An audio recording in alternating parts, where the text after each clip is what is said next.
ውዶችዬ የምወዳችሁ እንዴት አላችሁልን? በሌላ በቆንጆ ፊልም መተናል። ፊልሙን እንደምትወዱት እርግጠኛ ነኝ። ላይክ እና ሰብስክራይብ ማድረግ እንዳይረሳ። ለፍታችኋል ይገባችኋል የምትሉ ብቻ ደግሞ ቪዲዮቻችንን በቪፒኤን ማየት ትችላላችሁ። ወደ ቪዲዮ ፊልማችን ሲጀምር ጂን ሃኪዮንግን እናያታለን። በስራዋ የአየር ዘገባ ዘጋቢ ስትሆን የምትሰራው ዋና ቅርንጫፍ ውስጥ ነበረ። ሃንኪጁን የተባለ የስራ ባልደረባዋን እንደ ፍቅረኛዋ ይዛ በቅርቡ እንደሚጋቡ ሁሌ ያወሩ ነበረ። ሌላኛው ደግሞ አዲስ ሜትሮሎጂስት ወይም የአየር ዘጋቢ ሆኖ የተቀጠረው ሊሺው ነበረ። ዩጂን የምትባል ደግሞ ጋዜጠኛ ፍቅረኛ ነበረችው። ሃኪዮንግም ወደ መስሪያ ቤት እየሄደች በነበረበት ጊዜ የስራ ባልደረባዋ ደውሎ በቅርቡ በጣም አስፈሪ ዝናብ ሊዘንብ እንደሚችልና የአየር መቀየር ሊኖር እንደሚችል ነበር ሲነግራት የነበረው። አለቃቸው ማቶቾይ ንገሪ ቢላትም እሷ ግን ከአንዴም ሁለቴ ምርመራ አድርገው ዛሬ ምንም አይነት የአየር ለውጥ እንደማይመጣ ስላረጋገጡ መጀመሪያ አካባቢ ለመናገር አልፈለገችም። ወዲያው ግን በጣም ከባድ አውሎ ንፋስ ይፈጠራል። በረዶ ሲጥል ነበረ። ከዛ ባሻገርም መኪናዎች ከዚህና ከዛ ሲጋጩም ነበረ። በዚህ ክስተትም የተነሳ የዋና አየር ዘገባው የዋናው ቅርንጫፍ አዛዥ አቶ ኮቦንቻን በጣም ተናደው ነበረ። ጥፋተኛ ያደረጉት ደግሞ የቡድን መሪውን አቶ ቾይ ነበረ። አቶ ቾይም እንደ ጥፋተኝነታቸው በቅርቡ ጋዜጣዊ መግለጫ እንደሚሰጡ ይናገራሉ። ጋዜጣዊ መግለጫው ከመሰጠቱ በፊት ግን ወዲያው አቶ ቾይ ልባቸውን ነበር የታመሙት። እዛውም ራሳቸውን ጋዜጣዊ መግለጫ ከመሰጠቱ በፊት አቶ ቾይ ልቡን ያሟል፣ ራሱንም ይስታል። ቀጥታ የገባው ወደ ሆስፒታል ነበረ። ምንም ማድረግ ስለማይቻል በቾይ ፋንታ ሃኪዮንግ ጋዜጣዊ መግለጫ እንድትሰጥ ነበር የተገደደችው። ያንን ካደረገች በኋላ ደግሞ ከዛ ባሻገር አቶ ቾይ ተመልሶ ወደዚህ መስሪያ ቤት ስለማይሰራ እሱን ተክታ በቅርቡ እንደምትሰራ እየተነገራት ነበር። ይህንን ነገር ግን አትፈልገውም ነበረ። ምንም ማድረግ ሳትችል ያንን ስራ ትሰራ ጀመረ። ታዲያ ከዋና ቅርንጫፉ ወደ ተለያዩ ኮሪያ ከተማ ውስጥ ወዳሉ የአየር ዘገባ ሰራተኞች በቪዲዮ ኮል እያወሩ ነበረ። በዚህም ጊዜ ትንሽዬ ከተማ ውስጥ የሚሰራው ሺንዉ በቅርቡ ከባድ ዝናብ እንደሚኖር በተደጋጋሚ እየተናገረ ነበረ። ታዲያ ሃኪዮንግ ግን በተደጋጋሚ ምርመራ አሁንም የአየር ለውጥ ይኖራል ብላ ስላልገመተች ሺንውን መስማት አልፈለገችም። በቪዲዮ ሲያወራቸው አልሰማ ሲሉት ግን ሳኮ የተባለው ጓደኛ ጋር ከደወለ በኋላ አሁኑኑ ቀጥታ ለህዝቡ እንዳለ የአየር ለውጥ እንደሚኖር ማሳያ ምልክት መስጠት እንዳለበትና እርግጠኛ እንደሆነ ሺው እየተናገረ ነበረ። ሃኪዮንግ ሳትፈቅድ ያንን የማስጠንቀቂያ ጥሪ የነካው ሳኮ ነበረ። በሱ በጣም ብትናደድበትም እርግጠኛ እንደሆነና ሺውን እንደሚያምነው ይናገራል። ወደዚህ ከተማም ስለተዘዋወረ እሱን ለማግኘት የሄደችው ሃኪዮንግ ገና ልክ ያልሆነ ግምት እንዳለው ከመናገሯ በፊት በከባዱ ይዘንብ ጀመረ። በዚህ ነገርም በጣም ተናዳለች። ቀጥታ ዝናብም ቢሆን ወደ ቤት እየሄደች ነበረ። የምትሄደው ፍቅረኛዋ ኪጁን ጋር ነበር። ስልክ ስትደውልለት አያነሳም። በዚህም ቤት ስትሄድ ግን ማመን ያቃታትን ነገር ትመለከታለች። ከሌላ ሴት ጋር ነበር ያየችው። በዚህም በጣም ትደነግጣለች። ልቧም ተሰብሯል። በተመሳሳይ ሁኔታ ደግሞ ከቆይታዎች በኋላ ሺውን ለማግኘት የሄደችው ፍቅረኛው ዩጂን ነበረች። እሷም ከሱ ጋር መቀጠል እንደማትችልና እንዲለያዩ ትጠይቀዋለች። 2 ወራቶችም ያልፋሉ። አቶ ቾይም ወደ መስሪያ ቤቱ አልተመለሱም። እሳቸውን የተካቸው 2 ወራቶችም ያልፋሉ። ቾይ የአየር ዘገባው አልተመለሰም። እሱን ተክታ ሃኪዮንግ ስራዋን ትቀጥል ጀመረ። በዚህ ሁኔታ ውስጥ ግን አገባዋለሁ ብላ ያሰበችው ፍቅረኛዋ ኪጁን አዲስ የሆነችውን ፍቅረኛውን እንዲሁም የሺንውን ፍቅረኛ ዩጂንን አግብተው ነበረ። ከሷ ጋር ነበረ ሲማግጥም እጅ ከፍንጅ ሃኪዮንግ የያዘችው። መስሪያ ቤት ውስጥ ስለሷ ነበር የሚወራው። ምንም ልቧ ቢሰበርም ራሷን ለመቆጣጠር ትሞክራለች። ወደ አፓርትመንታቸው በተመለሰችበት ጊዜ ግን ኪጁን በጋራ ያፈሩትን ንብረት አንድ ባንድ እንደወሰደ ነበር የተረዳችው። በዚህም ልታገኘው ትሄዳለች። ታዲያ እሱም ሲናገር የነበረው እስካሁን አንድ ላይ ያፈሩት ንብረት ስለሆነ መከፋፈል እንዳለባቸው፣ ከዛ ባሻገርም አፓርትማውን አንድ ላይ ስለገዙት ሸጠው እንዲካፈሉ ነበር የጠየቃት። ይህንን ስትሰማ በጣም ተናዳበት ነበረ። ሺው ደግሞ ወደ ዋና ቅርንጫፉ ተዘዋውሮ ነበረ። ሃኪዮንግንም ሲያገኛት በደስታ እሷ ጋር ከሄደ በኋላ ከዚህ በኋላ እሷ ቡድን ውስጥ እንደሚሰራና ጠንካራ እንደሚሆን እየነገራት ነበር። ግን እዚህ የሚቆየው ለ2 ሳምንት ብቻ እንደሆነ ነግሯት ነበረ። ወደ አለቃዋ ቢሮ በመገባበት ጊዜ ጋናን የተባለ ከሌላ ከተማ የመጣ ሁለተኛ ተዘዋዋሪ ሰው እሷ ቡድን ውስጥ መኖር እንዳለበት ነበር የተነገራት። ወደ ስራቸውም ነበር የቀጠሉት። በዚህም በቅርቡ የሚኖር ትልቅ የአየር ለውጥ እንዳለ ምልክት ቢሰጣቸው ሃኪዮንግ ግን ዝም ብሎ እንደሆነ እርግጠኛ ስለነበረች ለእነሱ ጋዜጣዊ መግለጫ የሚሰጠው ደግሞ የቀድሞ ፍቅረኛዋ ኪጁን ስለሆነ እሱ ስለሚኖረው የአየር ለውጥ ማብራሪያ ይሰጣል። ጥያቄ የምታቀርብለት ደግሞ አሁን ያገባት የሺው ፍቅረኛ የሆነችው ዩጂ ነበረች። እሷም እንደ ጋዜጠኛ ስትሆን እሱ ደግሞ እንደ ምላሽ እየተመላለሱ የተመለከተችው ሃኪዮንግ በጣም ተናዳ ነበረ። ጋንግሃን ደግሞ ወደ ቤት ይመለሳል። ታዲያ ግን እሱ ወደ ቤት በመመለሱ ሚስቱም ሆነ ልጁ ደስተኛ አልነበሩም። በዚህም የተነሳ ከፍቶት ነበረ። እነሱ ደስተኛ ያልሆኑበት ምክንያት ለረጅም ጊዜያት ጋንሃን ወደ ቤት ተመልሶ አያውቅም ነበረ። ሁሌም ያተኩረው ስራው ላይ ነው። ታዲያ ልጁ እራሱ አባቷ እንደሆነ አታስብም ነበር። ለነሱም ግን ወደ አና ቢሮ እንደተመለሰና ለዚህ ቤት ላያቸው እንደመጣ ነበር የተናገረው። ቤት የነበረችው ሃኪዮንግ ደግሞ ስራ መስራት እንዳለባት በማሰብ ሌሊት ላይ ነበር ወደ ስራ ሄደች። ታዲያ ግን እንዳጋጣሚ ሆኖ ሺው ከሰዎች ቀድሞ መግባት እሱም ስለሚወድ ሌሊት ላይ ከሷ ጋር ተገናኝተው ነበር። አጠገብ ላጠገብ ቁጭ ብለው ስራቸውን ይሰሩ ጀመር። የሁለቱም ፍቅረኛሞች አንድ ላይ ስለተጋቡ የሚያመሳስላቸው ነገር ስላለ ሊቀራረቡ ችለው ነበር። ከቆይታዎች በኋላ ታላቅ እህቷ ነበር ስልክ የደወለችላት። በዚህም ፍቅረኛዋ የነበረው ኪጁን አፓርትመንቷን ሸጦ ሊካፈላት እንደሚፈልግ የሚያሳይ ወረቀት ወደ ቤት እንደላከ ነበር የሰማች። በጣም ትናደዳለች። ከዚህ በላይ ኪጁንን ዝም ማለት ስለሰለቻት ግን ራሱ ማግጦባት እንዲጫወትባት ስላልፈለገች ሰዎች ፊት ሄዳ በጥፊ ነበር የመታችው። ከዛ ባሻገርም አፓርትመንት ልካፈል ብሎ እንዳይናገር በየወሩ እሷ ስከፍል እንደነበረ እሱ ደካማና ሰነፍ ከመሆኑ የተነሳ ምንም አዋጥቶ እንደማያውቅ ሰው ፊት ትናገራለች። በዚህም አዋርዳው ነበር። ልቧም ተሰብሮ ወደ ቤት እየሄደች እያለ አመሻሽ ላይ ልሸኝሽ ያላት ሺው ነበር። አንድ ላይም ሆነው መጠጥ ይጠጡ ጀመረ። በዚህ የተነሳ በቀጣይ ቀን አብረው አድረው ነበር። ሁለቱም በጣም ይደነግጣሉ። ነገር ግን እሷ ቀድማ የተናገረችው የትናንትናው ነገር እንዳልተፈጠረ እንዲቆጥር ነበር። ይህንን የሰማው ሺው በጣም ቢናደድም ኖርማል ለማድረግ እየሞከረ ነው። የሃኪዮንግ እናት ግን በጣም ተጨንቃለች። ሁለቱም ልጆቻቸው በፍቅር ግንኙነት ውስጥ ከባድ ሁኔታ ውስጥ ነበሩ። የመጀመሪያ ልጇ ተፋታ ቁጭ ብላለች። አሁን ደግሞ አገባለሁ ብላ ያሰበችው ሃኪዮንግ ከኪጁ ጋር ተለያይታ እሱ ሌላ አግብቶ ነበር። ኪጁም ቤት በገባበት ጊዜ ቤቱን ሲመለከት ዝርክርክ ብሎ ነበር። ጧት ወደ ስራ ከመሄዱ በፊት አጽድቶ ቢሆንም እሷ ግን ስትወጣ ቆሽሻ ነበር የምትወጣው። ያኔ የመጣችው ዩጂን የጥፋተኝነት ስሜት ይሰማታል። ቸኩላ እንደወጣችና ይቅርታ እየጠየቀችው ነበር። ታዲያ ግን እሱ ጠራርጎ ቆሻሻውን ከምሮ ስለነበረ ወደ ውጭ አውጥታ እንድትጥል ነበር የነገራት። በዛ ትዕዛዝ ተናዳ ነበር። መስራቱን አልተመለከተችም። እንደ ድሮ ቢሆን ሺው ሁሉ ጊዜ ቆሻሻ ልትጥል ስትል እሱ እንደሚጥል ይነግራት ነበር። ሃኪዮንግንም ለማግኘት ሄደው ሺው ነበር። ታዲያ አፓርትመንቱን ልትሸጥ ስለሆነ መውጣቷ ስለማይቀር እቃ ሊያዋጣት እንደፈለገና ሊረዳት እንደመጣ ይነግራታል። አሻሽገውም ይጨርሳሉ። ያኔ ሺው ጥያቄውን ያነሳል። በዚህም የጠየቃት ስለሱ ምን እንደምታስብ ነበር። እሷም ባሳለፉት ጊዜያቶች ለሱ ጥሩ ስሜት እንዳላትና እንደምትወደው፣ ነገር ግን ድጋሚ የስራ ባልደረባ ጋር አብራ መሆን ከዚህ በፊት ያጋጠማት ችግርን ስለምታውቅ እንደማታምን ነበር የተናገረችው። ይህንን ተናግራ ውጭ ወጣ ነበር። ያኔ እሱ ይከተላታል። ሲነግራት የነበረው መቼም ቢሆን የኪጁንን ተግባር እንደማይደግም እሱ ልዩ እንደሚሆንና ሊያገባት ሁላ እንደሚፈልግ ነበር ሺው የተናገረው። እሷም እሺ ትላለች። በድብቅ ግን ፍቅር ግንኙነታቸው ማድረግ እንዳለባቸው ነበር ያሳወቀችው። በዚህ ሰዓትም ይስማታል። በቀጣይ ጊዜም ከባድ ጭጋግ ተፈጥሮ ነበር። በዚህ የተነሳ ሰዎች የሌሎች መኪናዎችን ማየት አቅም ስላጠራቸው እርስ በርስ ግጭት ተፈጥሮ በጣም ብዙ ሰዎች ሞተው ነበር። ነገር ግን ይሄ የተፈጠረው በአየር ዘገባው አማካኝነት እንዳልሆነ ለማሳየት የአየር ዘገባው ዋና ቅርንጫፍም መጀመሪያ ሰዎች እንዲጠነቀቁ ምልክት ሰጥተው ነበር። በዚህም የተነሳ ጉዳቱ ትንሽ ሊሆን ችሏል። ከቆይታዎች በኋላ መስሪያ ቤት ውስጥ በቻሉት መጠን እንደማይተዋወቅ ለመሆን እየሞከሩ ነው። ነገር ግን ሺው አዲስ ፍቅረኛ እንደያዘ የስራ ባልደረቦቹ እያወሩ ነው። ከዛ የፍቅር ግንኙነት ጀምሮ ደስተኛ እንደሆነ በሚናገሩበት ጊዜ ሌላ እንዳያወጣጡት በመፍራት ሃኪዮንግ ተነስታ የሰጠችውን ሪፖርት መልሶ እንዲሰጣት ነበር የጠየቀችው። ቤት ሁሉ ጊዜ የእንግዳ ስሜት የሚሰማው ጋንሃን ደግሞ ከልጁ ቦሚ ጋር ለመቀራረብ እየሞከረ ነበር። ልጅቷ ግን እንደ አባቷ ልታይ አልቻለችም።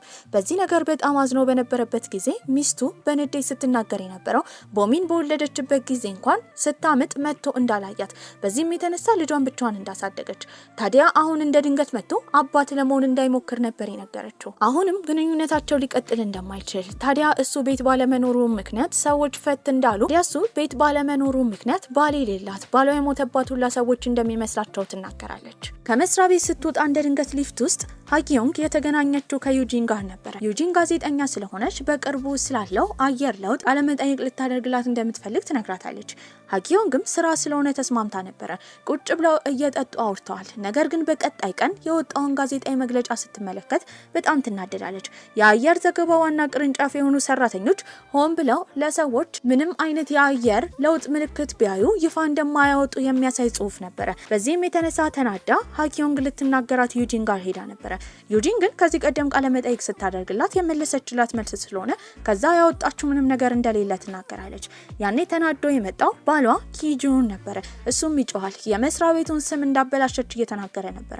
ሁለቱ ፊት ለፊቷ ሆኖ ሲጨቃጨቁ የተመለከተችው ሃኪዮንግ ከዚህ በላይ ድራማ ስለማትፈልግ ተናዳ ጥላቸው ትሄዳለች። ወደ ቡድኗን በመመለስ ከጋንግ ሃን ጋር በመሆን አንድ ላይ ሆነው ከበፊቱ አመት ያሁኑ ሙቀቱ እንደሚጨምር እያወሩ ነበር። ያኔ ሺው ይቀላቀላቸዋል። ባለው የአየር ለውጥ የተነሳ ከተማ ውስጥ የተለያዩ አደጋዎች እየተፈጠሩ እንደሆነና ይበልጥ ትኩረት ማድረግ እንዳለባቸው እየነገራት ነው። ያኔ እሷና ጋንግ ሃን አንድ ላይ የሄዱት በአቅራቢያቸው በሙቀቱ የተነሳ ከባድ ዝናብ እየዘነበ ስለነበረ ጎርፎች በማምላት የተለያዩ ግድቦች ተሰብረው 2 ሰዎች እንደጠፉ እየተነገረ ነበር።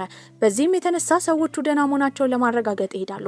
ሁለቱም ሰዎች ግን በጤንነት መገኘት ችለዋል። ከዛም በኋላ ጊዜ ለማሳለፍ አንድ ላይ የሄዱት መጠጥ ቤት ነበር። ቁጭ ብለው ስለ ስራ ሲያወሩ መጠጥ እየተጨመረ ሲሄድ ስለ ትክክለኛ ህይወታቸው ያወሩ ጀመረ። ያኔ ጋንሃን ስለ ቤተሰቡ፣ ስለ ሚስቱ፣ ስለ ልጁ እየተናገረ ነበር። በዚህም የተነሳ ሊፋታ ሁላ እንደሚችል በሚያሳውቃት ጊዜ ሃኪዮንግ እሷም ከባድ የፍቅር ግንኙነት ስለነበራት ነገር ግን በቤተሰቦቹ መቼም ቢሆን ተስፋ መቁረጥ እንደሌለበት እየነገረችው ነው። አሁን ወደ ቤት ሄዶ እንደማያድርና የሚያድረው ሞቴል እንደሆነ አሳውቋት ስለነበረ በሰከረበት ጊዜ እሱን ትታ ከመሄድ ይልቅ ይዛው ወደ ሞቴሉ እያደረሰችው ነበር። እንደ ድንገት ሆኖ ከዛ ሞቴል ሲወጣ የነበረው ደግሞ ሺቡ ነበር። ከወንድ ጋር ሲያት በጣም ይናደዳል። ጭራሽ ደግሞ ያ ሰውዬ የስራ ባልደረባቸው ነበር። ወደ ቤቱ ይዛ ከመሄድ ይልቅ ለምን ወደዚህ ሞቴል እንዳመጣችው አብረው ሊያድሩ እንደሆነ ይጠይቃታል። እሷ ግን ልታስረዳ እየሞከረች ነበር። ያኔ አንዲት ሴት መታ ትከሻውን ነክታ እንዲመጣ ነግራው ምልክት ሰጥታው ነበር ሄደችው። ይሄንን የተመለከተችው ሃኪዮንግ ደግሞ ያቺን ሴት ለማግኘት ወደዛ ሞቴል እንደመጣ ነበር የተረዳችው። ነገር ግን እሱ ለዛ እንዳልሆነ ልጅቷ አስተናጋጅ እንደሆነች፣ ታዲያ አባቱ ቁማር ተጫዋች እንደሆነና አባቱን ለማግኘት እዚህ ድረስ እንደመጣ ይናገራል። ታዲያ ሁለቱም ተናደዋል። በቀጣይ ቀንም ነገሩን ለማስተካከል ተገናኝተው ነበረ። እሷም ከሴቷ ጋር አብሮ እንደሆነ ጠይቋለች። ትላንትና ያየቻ ሴት አስተናጋጅ እንደነበረች ወደዛ ሞቴል ሄደው አባቱን ለማግኘት እንደሆነና አባቱ የቁማር ችግር እንዳለበት ያሳውቃታል። አባቱ ሁሌ ገንዘብ እያለ ያስቸግረው ነበረ። ታዲያ ቁማር እንዳይጫወትና ህይወታቸውን እንዳያበላሽ ሁሌ ሺው ቢለምነውም አባትየው በጣም ራስ ወዳድ ነበር። እንደ ትላንትና ሆኖ ግን ሺውና ሃኪዮንግ በሚያወሩበት ጊዜ አባትየው ልጁን ለመከተል ደረጃውን ሲወርድ አንድ ላይ ተመልክቷቸው ነበር። እሱ ታሪኩን ተናግሮ ሲጨርስ እሷ ማስረድተው መታረቅ ችለው ነበረ። ታዲያ መስሪያ ቤት ውስጥ በነበረችበት ጊዜ ግን ሃኪዮንግም ፈልጎ የደወለው የሺው አባት ነበረ። በዚህም 30,000 ዎን እንድታመጣ ካልሆነ ግን እሷና ልጁ የፍቅር ግንኙነት እንደጀመሩና በዚህም ልጁና እሷ በድብቅ የፍቅር ግንኙነት እንዳላቸው ለመስሪያ ቤቱ እንደሚናገር ነበር ሲያስጠነቅቃት የነበረው። እሺ ብላ እንደምታገኘው አሳውቃው ነበረ። በቀጣይ ቀንም ብር በተደጋጋሚ አባቱ ሲጠይቀው ስለነበረ ሺው ያለውን ገንዘብ ይዞ አባቱ ጋር ይሄዳል። አባቱም ያንን ካየው በኋላ ከዚህ ቀደም ፍቅረኛው ሃኪዮንግ መታ ገንዘብ እንደሰጠችው ይናገራል። ታዲያ ተገናኝተው ስላስፈራራት ብቻ የጠየቀውን ገንዘብ እሷ ሰጥታ ነበረ። ይሄንን ሲሰማ ሺው በጣም ያፍራል። አባቱንም አንቆ እየጮህበት ነበረ። ቅርታ ለመጠየቅም እሷ ጋር ይሄዳል። እሷም ችግር እንደሌለውና ራሱን እንዳያጨናንቅ ነበር የነገረችው። ወደ ቤትም አስገብታ ምግብ ትሰራለታለች። በዚህም አባቷ ድርጅቱን ባጣበት ጊዜ የሚኖሩበት ቤት ሲያጡ ችግር ምን እንደሆነ እንደምታውቅ፣ ታዲያ ምንም ቢሆን ቤተሰብ ተቆርጦ ስለማይጣል እንዲረጋጋና አባቱን እንዲመክረው እያሳወቀችው ነበር። የሚኖርበት ቤት እንደሌለው በሚናገርበትም ጊዜ እሷ ጋር መጥቶ መኖር እንደሚችል እየነገረችው ነው። እሱ ግን በዚህ እንደማይስማማ፣ ሁለቱም የየራሳቸው ህይወት ኖሯቸው አንድ ቦታ ላይ መገናኘት እንጂ አንድ ላይ መኖር አስፈላጊ እንዳልሆነ እያሳወቃት ነበረ። በዚህም ትስማማለች። ስራቸውንም ሲጨርሱ በቀጣይ ቀንም ቁጭ ብለው ሲያወሩ አሁንም የሚኖርበት ቤት እንደሌለ እየተናገረ ነው። እሷም ድጋሚ አብራት እንዲኖር ትጠይቀዋለች። አሁንም ግን እሱም አልተስማማም ነበረ። ምክንያት ይኖረዋል ብላ ስላሰበች አልተጫነችውም። ታዲያ እሱም መስሪያ ቤት ውስጥ እረፍት ማድረጊያ ቦታ ስላለ ጋንግሃንም እዛ እያደረ ስለሆነ ከሱ ጋር ለማደር ነበር ያሰበው። ሁለቱም ያንን ቦታ ቤታቸው አድርገውት ነበረ። በዚህም የተነሳ በቀጣይ ቀን ከተለያዩ ሰራተኞች እረፍት ጊዜ የሚያደርጉበት ቦታ ስለሆነ ቅራኔ በሚቀርብበት ጊዜ ሃኪዮንግ ከዚህ በኋላ እዛ ውስጥ መኖር ስለማይችሉ አስጠንቀቃቸው ነበረ። ስታስጠነቀቃቸው ደግሞ የሚሄዱበት ቦታ ስለሌለ እዛው መኪናቸው ውስጥ ማደር ጀመሩ። አዝናላቸው ይዛቸው የሄደችው ወደ ራሷ ቤት ነበረ። በዚህም ከዚህ በኋላ እዛ እንደሚቆዩና ገንዘቡላ እንደሚከፍሉ ነግራቸው ነበር። ከትንሽ ቀናት በኋላ ግን ሰክሮ ወደ እሷ ቤት የመጣው የቀድሞ ፍቅረኛ ኪጁን ነበረ። ቤት ውስጥ ካልገባው ብሎ ያስቸግራታል። እሷ ግን እምቢ ነበር ያለችው። ወደ ታች ማውርዳ ቁጭ ብለው በሚያወሩበት ጊዜ በስካር መንፈስ ውስጥ ሆኖ ብዙ ቀባጥሮ በተደጋጋሚ ግን ይቅርታ እንድታደርግለትና እሷ ጥሩ ሰው እንደሆነች እየተናገረ ነበረ። በዚህም ወደ ቤት ልትወስደው ታስባለች። ያኔ የመጣው ግን ሺቡ ነበረ። ሊረዳት እንደሚፈልግ ተናግሮ ራሱ ይዞ ለሚስቱ ውጂን አስረክቦት ነበር የተመለሰው። ውጂንም ባሏን ወደ ውስጥ አስገብታ በነበረ በነበረበት ጊዜ በተደጋጋሚ ይቅርታ ሃኪዮንግ እያለ ነበረ። በዚህም ትቀና ጀመር። ጠዋትም ወደ መስሪያ ቤት እየሄደች በነበረበት ጊዜ ተሳስታ ከአንድ መኪና ጋር ትጋጫለች። ወዲያው ጉዳት ስለደረሰበት መኪናው ለኢንሹራንስ ድርጅቷ በሚደውልበት ጊዜ በእሷ ስም እንዳልሆነ ነበር የነገራት። እንደ አጋጣሚ ሆኖ በቦታው የሚያልፈው ኪጁን ደግሞ ያያታል። በዚህም ሲነግራት የነበረው ስሙን በጓደኞቹ እንዳዘዋወረ ምክንያቱም ሁለቱም በሚጋቡበት ጊዜ ሁለት መኪና አስፈላጊ ስላልሆነ በአንድ መኪና ይሄዳሉ ብሎ አስበው እንደሆነ። ታዲያ አሁን መኪናዋን መመለስ ስለማትችል እሱ እንደሚሸኛት ነበር የነገራት። ወደ መስሪያ ቤትም ሲያደርሳት ሁለቱ አንድ ላይ ወደ ውስጥ ሲገቡ የተመለከተው ሺዩ በጣም ቀንቶ ነበር። ረፍት ሰዓት ላይ ደግሞ እሱ ልታወራው የመጣችው ውጂን ነበረች። እነሱ ጋር ሃኪዮንግ ጋር ኪጁን ምን ሊሰራ እንደመጣ እየጠየቀችው ነበረ። እሱም ይቅርታ ለመጠየቅ እንደመጣ ነበር ሲነግራት የነበረው። ከባሏ ጋር አሁን እየተራራቀች ስለሆነ ዩጂን በጣም ደብሯት ነበር። ጋዜጣዊ መግለጫ ለመስጠትም ሃኪዮንግ መድረክ ላይ ወጣ ነበረ። ያኔ ግን ኪጁን የተመለከተው ሺዩ በጣም ይናደዳል። በዚህም ሺዩና ውጂን ደግሞ ወሬያቸውን ጨርሰው ሁለቱ አንድ ላይ ወደ ውስጥ ሲገቡ ስለነበረ ኪጁን ደግሞ ስለሚስቱ ቀንቶ ነበረ። በዚህም ከሚስቱ እንዲርቅ ሺዩን ያስጠነቅቋል። ሃኪዮንግ ጋዜጣዊ መግለጫ የምትሰጥበት ሰዓት ነበረ። ታዲያ ሺዩና ውጂን ወሬያቸውን አውርተው ጨርሰው ወደ ውስጥ ሲገቡ የተመለከተው ኪጁን በጣም ይቀና ጀመረ። በዚህም የተነሳ ሺዩ አጠገብ ከሄደ በኋላ ከሚስቱ አጠገብ እንዲርቅ ነበር ያስጠነቀቀው። ይህንን የሰማው ሺዩ ደግሞ ሲናገር የነበረው ልክ እንደሱ ወደ ኋላ የሚዞር አይነት ወንድ እንዳልሆነ ነበረ። ይሄ ንግግር በመካከላቸው ጥል ይፈጥርና ይደባደቡ ጀመር። ያኔ ቁስሉን ለማከም ብቻውን ይዛው የሄደችው ሃኪዮንግ ሺዩን ነበረ። ቁስሉን እያከመችለትም ስለ ቀና ይቅርታ ጠይቋለች። መኪናዋ እንደተወሰደባትና ያኔ መንገድ ላይ አግኝቶ ኪጁ እንደሸኛት እንጂ ምንም ነገር እንደሌለ ስለ ቀናም ይቅርታ እየጠየቀችው ነው። ያኔ ሁለቱ ይሳሳቁ ያወሩ ጀመረ። በመኪና ተከትሏቸው የመጣው ኪጁን ሁለቱን አንድ ላይ ሳያቸው ተናዶ ነበረ። ታዲያ ግን አሁን የሱ አትሆንም ሌላ ሴት ቢያገባም በጣም ይቀና ነበረ። በቀጣይ ቀንም እሷ ጋር ከሄደ በኋላ የሁለቱ ቅርርብ ምን እንደሆነ ይጠይቃታል። በዚህ ሰዓት ሁሉ ነገር ይፋ እንዲወጣ አልፈለገችም ነበረ። ታዲያ ሲሰድባት ዝም ነበር ያለችው። እሱም ወደ ራሱ ይመለስና ሲናገር የነበረው ሺዩ ለበቀል እሷን እየቀረባት እንደሆነ፣ መበቀል የፈለገው ደግሞ ራሱን ኪጁንን እንደሆነ፣ ይሄ የሆነበት ምክንያት ደግሞ ከሱ ዩጂንን ቀምቶ ስላገባት ምናልባት በእሷ ምክንያት አድርጎ ሊበቀለው እየፈለገ ስለሆነ እንድትጠነቀቅ ኪጁን ይነግራታል። እሷ ግን የድሮውን ጭራሽ ማሰብ እንኳን አትፈልግም። ኪጁን ግን በቅናቱ የተነሳ የተረዳው አሁንም ሃኪዮንግን እንደሚወዳት ነበረ። በቀጣይ ቀን እነሱ ጉዞ እንደሚሄዱ በሰማበት ሰዓት ይከታተላቸው ጀመረ። ነገር ግን ሊከተላቸው ሲል ታክሲ ውስጥ ስልኩን ረስቶ ነበር። መኪና ውስጥ ስልኩን ረስቶ ነበር። እሱን ለማምጣት በሚሄድበት ጊዜ ደግሞ ፓርክ ያደረገበት ቦታ የተሳሳተ ስለሆነ በመንግስት መኪናው ይወሰዳል። ያኔ እነሱን ከመከተል ወደ ኋላ ብለው ነበር። ከጉብኝትም በሚመለሱበት ጊዜ ወደ ስራ ይመለሳሉ። እነሱ ያደረጉት የአየር ዘገባ ግን የተሳሳተ ስለሆነ ብዙ ሰዎች እየሰደቧቸው ነው። ያኔ ያደረጉት ነገር ልክ እንደሆነ ኪጁን ሲናገር፣ ልክ እንዳልሆነ ደግሞ ሺዩ ይናገራል። በዚህ የተነሳ ወንዶቹ ሲጨቃጨቁ ዋና አለቃቸው ቦንቻን ወደ ኋላ ሄደው ችግሩን ፈታው አንድ አይነት ሀሳብ ላይ ሲሆኑ መተው እንዲያቀርቡ ነበር የነገሯቸው። ያኔ ሁለቱ ቁጭ ብለው በሚያወሩበት ጊዜ ስለ አየር ዘገባው ከማውራት ይልቅ ስለ ሃኪዮንግ እያወሩ ነበረ። ሺዩም ሲናገር የነበረው እሱ ልክ እንደሱ ጅል እንዳልሆነ፣ የሃኪዮንግን ዋጋ እንደሚያውቅና ለበቀል እንዳልቀረባት፣ በዚህም በጣም እንደሚወዳት ይናገራል። አንድ ቀን ላይም እሱ ቴራስ ላይ በነበረበት ጊዜ ልታወራው የሄደችው ሃኪዮንግ ነበረች። ያኔ ሺዩ ሲናገር የነበረው ማግባት እንደማይፈልግ፣ ትዳር የሚያመጣውን ትልቅ ኃላፊነትና እሱን ለማሟላት ያለውን ትግል በአባቱ ስላየው በጣም ከባድ ስለሆነ ማግባት እንደማይፈልግ ነበር የተናገረው። ይሄንን ስትሰማ በጣም ደብሯት ነበረ። በዚህም የተረዳችው በመካከላቸው ያለው ግንኙነት ማደግ እንደማይችል ነበር። በንግግሩ ግራ ተጋብታ ምሳ ሰዓት ላይ ስታወራ የነበረው ከኪጁን ጋር ነበረ። ትዳር እንዴት እንደሆነ ጠይቋለች። እሱም ትዳር ያመጣውን ኃላፊነት እንደማይወደውና አሁን ደግሞ ራሱን እያጣ እንደሆነ ይናገራል። ይሄንን በሚያወራበት ጊዜ የተረዳችው ሺዩም እንደዚህ አይነት ስሜት እየተሰማው እንደሆነ ነበር። አንድ ቀን ላይም ሱጃ የተባለችው የሃኪዮንግ እናት እሷን ለማግኘት ወደ ቤቷ በምትሄድበት ጊዜ ሺዩ ወደ ቤት ውስጥ ይገባ ታያለች። እሱ ብቻ አልነበረም፣ ሌላኛው ወንድ ደግሞ ጋንግሃን ነበረ። ሁለት ወንዶች እሷ ቤት ውስጥ እንደሚኖሩ የተረዳችው እናቷ በጣም ተናዳ ነበረ። የስራ ባልደረባ እንደሆኑ በተደጋጋሚ ትናገራለች። ነገር ግን እናትየው እሷን አግቢ ከማለት ወደ ኋላ አላለችም።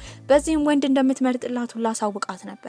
ለዚህም እሺ ብላ እናቷን ትሸኛታለች። ታዲያ በቀጣይ ቀን መስሪያ ቤት ውስጥ ጋንግሃን በነበረበት ጊዜ ልጁ ቦሚ ከጓደኞቿ ጋር ሆና ለጉብኝት ትመጣለች።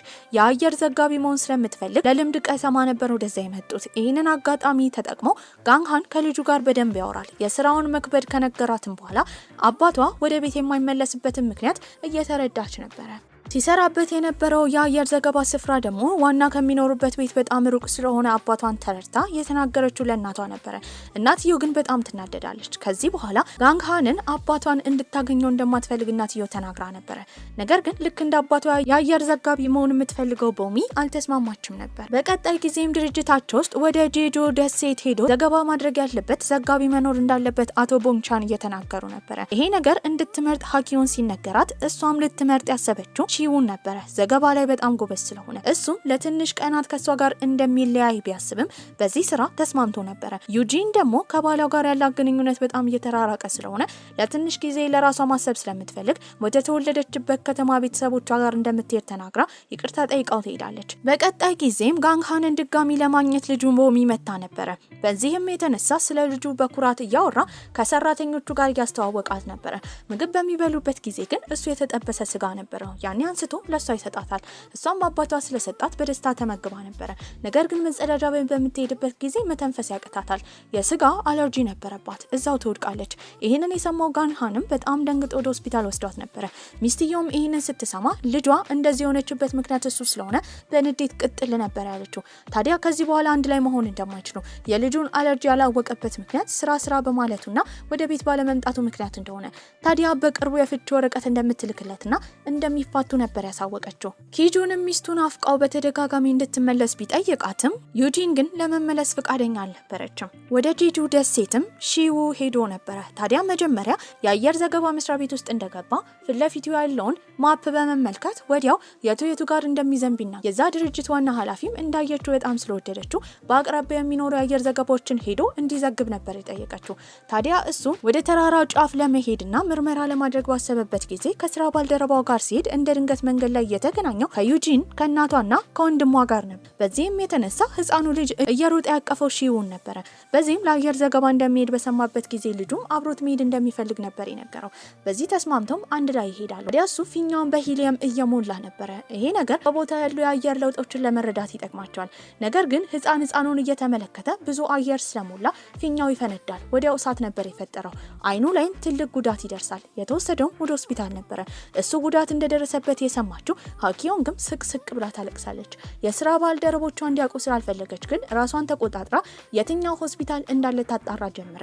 ያኔ የመጣው የሺው አባት ነበረ። እንደ እብድ ይሆን ጀመረ። መስሪያ ቤቱን እንደሚከሰው ልጁ የተጎዳው በሱ ምክንያት እንደሆነ፣ በዚህም የተነሳ የመካሻ ገንዘብ መክፈል እንዳለባቸው እንደ እብድ የሆነ ይናገር ጀመረ።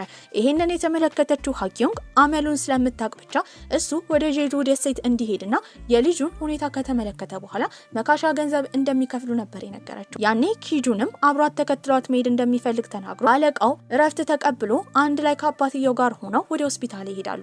አሁን ያለበት ሁኔታ ጥሩ እንደሆነና አይኑ ላይ ትንሽዬ ፓርት ብቻ እንደተጎዳ በቅርቡ ደህና እንደሚሆን ዶክተሮቹ እየተናገሩ ነበረ። ስለዚህ እሷ ክፍል ውስጥ ሆና እያየችው በነበረበት ጊዜ አባትየው ደግሞ ዶክተሩን ያዋራው ጀመረ። ያላወቀው ነገር ግን ኪጁን ቁጭ ብሎ እያዳመጠ እንደሆነ ነው። ታዲያ ልጁ ትንሽ ጉዳት እንደደረሰበት ቢሰማም በዚህ ሁኔታ ውስጥ ግን ዶክተሩን አመቻችቶ ልጁ ከባድ ጉዳት እንዳለበት እንዲናገር አድርጎ ከድርጅቱ ትልቅ ገንዘብ ለመውሰድ ነበር ያሰበው። ታዲያ አባትየውም እንደ እብድ የሆነ 30 ሚሊዮን ወን እንደሚፈልግ ይናገር ጀመረ። ነገር ግን ጤነኛ ሆኖ አይኑ ተፈቶለት አንዱ የተጎዳው ብቻ ተሸፍኖለት የመጣው ሺው ነበረ። እንደ እብድ ይሆን ጀመረ። ለሱ አዝኖለት ሳይሆን ገንዘቡን ፈልጎ እንደሆነ እየተናገረ ተናዶ ጥሎ ይሄዳል። ያኔ ተከተለችው ሀኪዮንግ ነበረች። አባቱን ይዛ እዚህ በመምጣቷ ይቅርታ እየጠየቀች ነበረ። እሱም የማይሆን ነገር ውስጥ ጣልቃ እንደገባች በመናገር ከዚህ በኋላ ግንኙነታቸው ስለማይጸና እንዲቋረጥ ነበር ይጠየቃል። እሷ ምንም ማድረግ ስለማትችል ትስማማለች። በቀጣይ ጊዜም ከባድ አደጋ ኮሪያ ውስጥ ተፈጥሮ ነበረ። ይህም የሆነው በጎርፍ አማካኝነት ነው። የአየር ዘጋቢ ዋና ቅርንጫፍ ግን ምልክት አሳይቶ ስለነበረ ጉዳቱን ትንሽ መቀነስ ችለው ነበር። ሚስቱን ዩጂንን ለማግኘት የሄደው ኪጁንም በተደጋጋሚ ይቅርታ ይጠይቃታል። ከዚህ በኋላ ምንም አይነት የጸባይ ለውጥ እንደማታይበት ተናግሮ ተንበርክኮ ለምኗት ነበረ።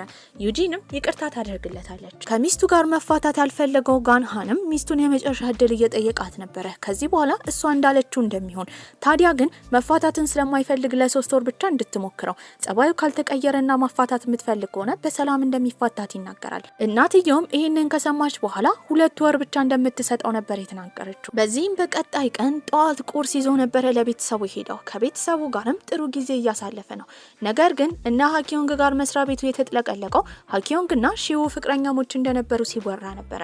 በዚህም ወሬ የተነሳ ሀኪዮንግ ሰምታ እንዳይሆን ብሎ ተጨንቆ ሺው እሷ ጋር ይሄዳል። ቤቷ በገባበት ጊዜ ግን የጠበቀችው እናትየው ነበረች። ሁለቱ ፍቅረኛሞች እንደሆኑ የሚያሳይ ሲሳሳሙ ፎቶ ስላገኘች አሁኑኑ ግንኙነታቸው ምን እንደሆነ መናገር እንዳለባቸው እየጠየቀቻቸው ነበር። አንድ ቀን ምሽትም የሺው አባት አደጋ አጋጥሞት ነበረ። በዚህ የተነሳ ሆስፒታል ገብቷል። ለልጁ ለማሳወቅ አባትየው በተደጋጋሚ ቢደውልም ሺው ግን አባቱን ማውራት አልፈለገም ነበር። ታዲያ መስሪያ ቤት ውስጥ አሁንም ስለነሱ ግንኙነት እየተወራ ነው። አንድም ሰው ግን ተለያይተዋል ብሎ አያወራም ነበረ። በዚህ አጋጣሚ ኪጁና ሺው በሚገናኙበት ጊዜ ቁጭ ብለው ያወራሉ።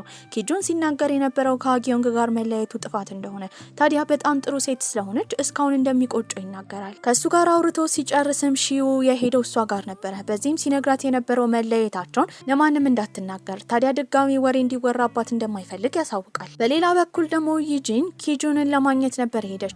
በዚህም የነገረችው እርጉዝ እንደሆነች ነበረ። ታዲያ እርጉዝ መሆኗ ሊያስደስተው ቢገባም ፊቱ ላይ ግን ምንም ደስታ አይታይም። ደንግጦ ነበረ። ይሄ ያልጠበቁት ነገር ነው። ይህንን ነገር ለማማከር የሚሄደው ሃጊዮንግ ጋር ነበረ። እሷም የእንኳን ደስ አለሽ ዝግጅት ማዘጋጀት እንዳለበት ትነግረዋለች። ለሚስቱም ቆንጆ ፕሮግራም አዘጋጅተው ነበረ። ዩጂን ግን ልጁን እንደማትወልደው ትናገራለች። እሱ ግን እሷንም ሆነ ልጁን ለመንከባከብ እንደሚሞክር እየነገራት ነበረ። ታዲያ ሃጊዮንግ ቤት በነበረችበት ጊዜ ስልክ ይደወልላታል። የተደወለላት ከሆስፒታል ነበረ። የሺው አባት ሆስፒታል እንዳለ ነበር የሰማቸው።